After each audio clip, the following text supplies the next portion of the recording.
திருச்சி மாவட்ட ஆட்சியர் அறிவிப்பு ஒன்றை வெளியிட்டுள்ளார். திருச்சி திருச்செந்துறை கிராமத்தில் பத்திரப்பதிவு செய்யவும் நிலங்களை வாங்கவும் விற்கவும் தடையில்லை என்று மாவட்ட ஆட்சியர் பிரதீப் குமார் தற்பொழுது அறிவிப்பு ஒன்றை வெளியிட்டுள்ளார்.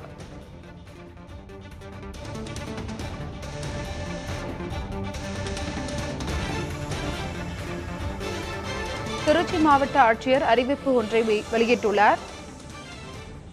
திருச்செந்துறையில் 389 ஏக்கர் பரப்பளவில் வக்ஃப் வாரியத்திற்கு சொந்தமான இடம் என்று முறையிடப்பட்டது. இந்த நிலத்தை பத்திரப்பதிவு செய்வதற்கு எந்த தடையும் இல்லை என்று மாவட்ட ஆட்சியர் அறிவிப்பு ஒன்றை வெளியிட்டுள்ளார். வக்ஃப் வாரியத்திற்கு சொந்தமான இடம் என்று முறையிடப்பட்டதால் பத்திரப்பதிவு தற்காலிகமாக நிறுத்தப்பட்டது. தற்பொழுது அந்த பத்திரப்பதிவுக்கு எந்தவித தடையும் இல்லை என்று மாவட்ட ஆட்சியர் அறிவிப்பு ஒன்றை வெளியிட்டுள்ளார்.